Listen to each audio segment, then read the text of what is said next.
This is Luke Paulson, the Catholic Conservative, and welcome to the news of the week for April 13th, 2024. And if you enjoy these videos, do not forget to like, comment, and most importantly, subscribe for more.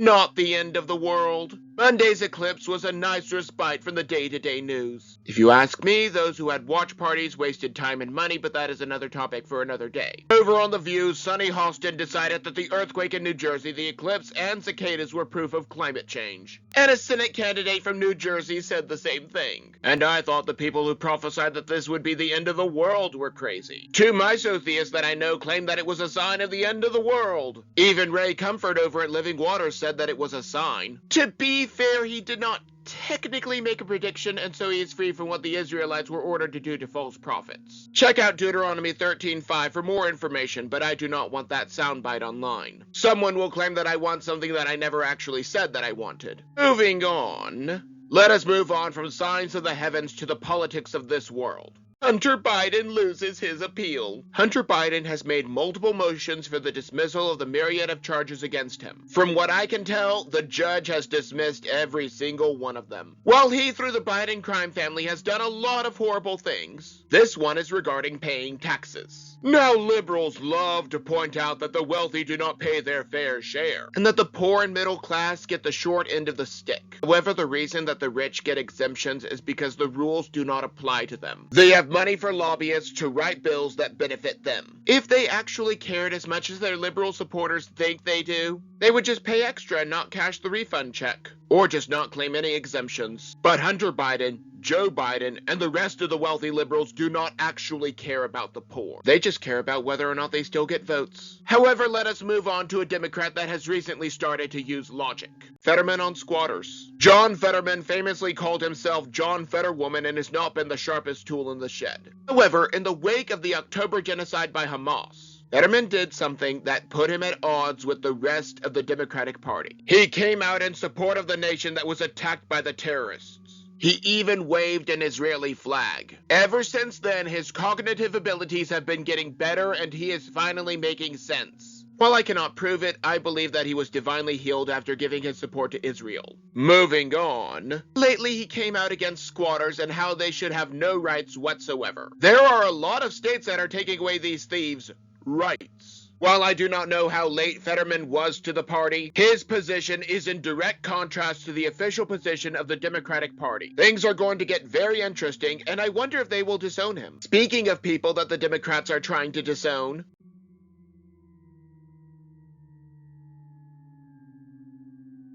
Rowling on biology. I do not know if her Trump derangement syndrome has gone away, but now she has gotten even more ire. She has openly invited the police there to arrest her for openly defying a new law across the pond. The law mandates referring to people by how they identify rather than basic biology. The so-called golden trio of Daniel Radcliffe, Rupert Grint, and Emma Watson have all publicly condemned the author who gave them their biggest roles ever. Harry, Ron, and Hermione will always be associated with their faces and voices. They are betraying her because they must have failed 8th grade biology. While she does have some support, it is sad that these three more than anyone else would turn on her. Now let us go higher up on the chain to one of the most dangerous people to modern liberalism. RFK's dangerous interview. Robert F. Kennedy Jr. is a Democrat, and although he has said some intelligent things, he still believes that the government will solve all of our problems. Along with his early stages of Trump derangement syndrome, he has been saying things about the medical industrial complex that I am not allowed to repeat. But what he has said now really has the Democrats scared. He pointed out that Joe Biden is a bigger threat to democracy than Donald Trump. Kennedy pointed out that the Biden White House gave orders to Facebook, Twitter, and the rest of these companies to censor dissenting information. This is Operation Mockingbird in a nutshell. Operation Mockingbird is here to remind you to never question the official narrative. While I do not think that he mentioned it, remember how the FBI said that the laptop was Russian disinformation? Pepperidge Farm remembers. Every social media platform just ran with that. If the President of the United States can tell these companies what to do, he is not of the people, by the people, or for the people. Philly woman defends herself. And now for the latest installment of The Second Amendment Saves Lives. I take you now to Philadelphia, where a woman killed one man and injured another that were allegedly breaking into her home. I think that I technically have to say alleged because everyone is innocent until proven guilty, even though they were disguised as police officers. The altercation resulted in 13 gunshots, after which the invaders were subdued. The woman was 32 years old, and the fact that she could protect herself means that she will not be in an obituary anytime soon. If she had not defended herself, the fake news would have called for a gun ban, but the robbers would not have obeyed in the first place. Meanwhile, the mayor of Philadelphia would have kept her private security, as would the governor of Pennsylvania. Rules do not apply to those who know the right people. But if those right people consider you an enemy,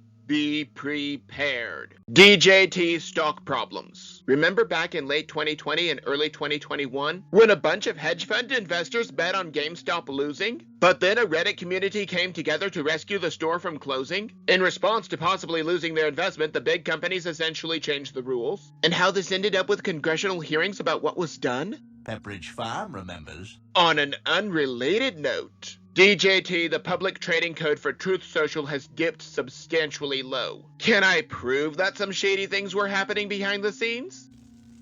No. Do the same well-connected people have a reason to keep a company overseen by President Trump from succeeding? Yes. This might all end up being the volatility of the market, but we cannot eliminate the possibility of foul play.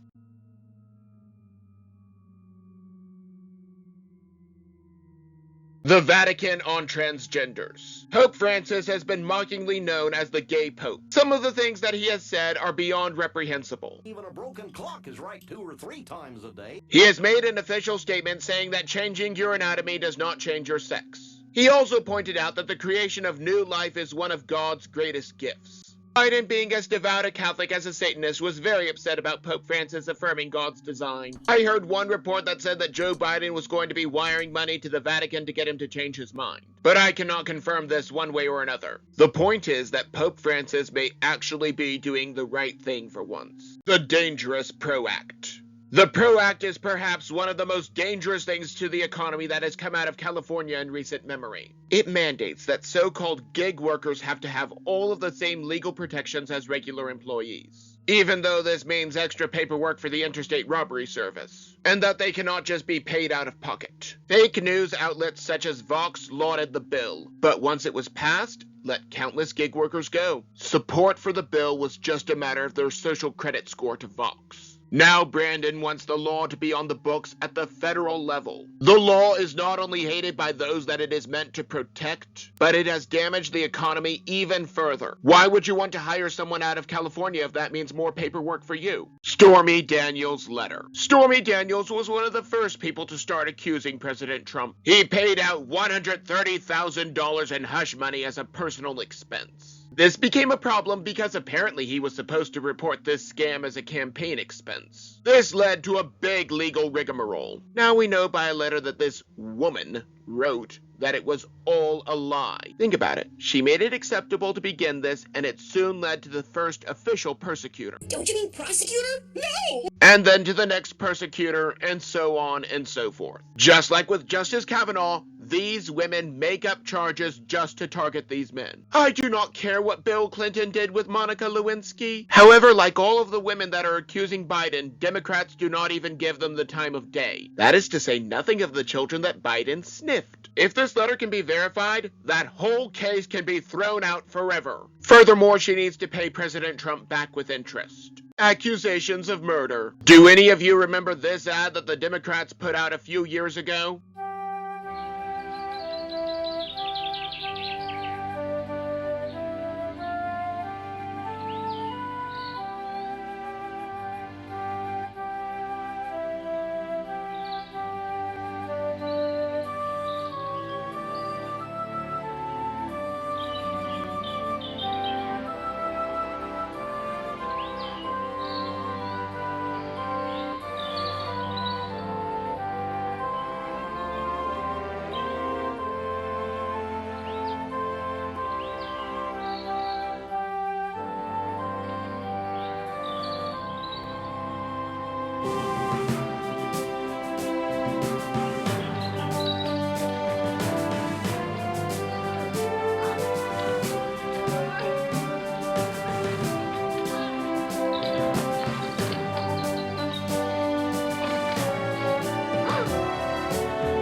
Pepperidge Farm remembers. Just ignore the fact that Obamacare brought about death panels, raised costs, and put Obama at war with nuns. Now they are at it again. Brandon said that Republicans are trying to kill as many people as they can by getting Obamacare. Marine Affirmative Action Hire tried to play damage control. She told the press that they were taking the worst possible interpretation of what he said. It was just a few weeks ago that Democrats took the worst possible interpretation of President Trump using the phrase bloodbath. Remember, only Democrats are allowed to use that phrase. And only Democrats are allowed to accuse Republicans of murder and then say that they did not. Maybe I'm just blowing smoke. Maybe I'm completely off my rocker, but that is just my opinion. And do not forget to like, comment, and most importantly, subscribe for more. But before you go, on the left I have last week's video, but you may also enjoy the video on the right.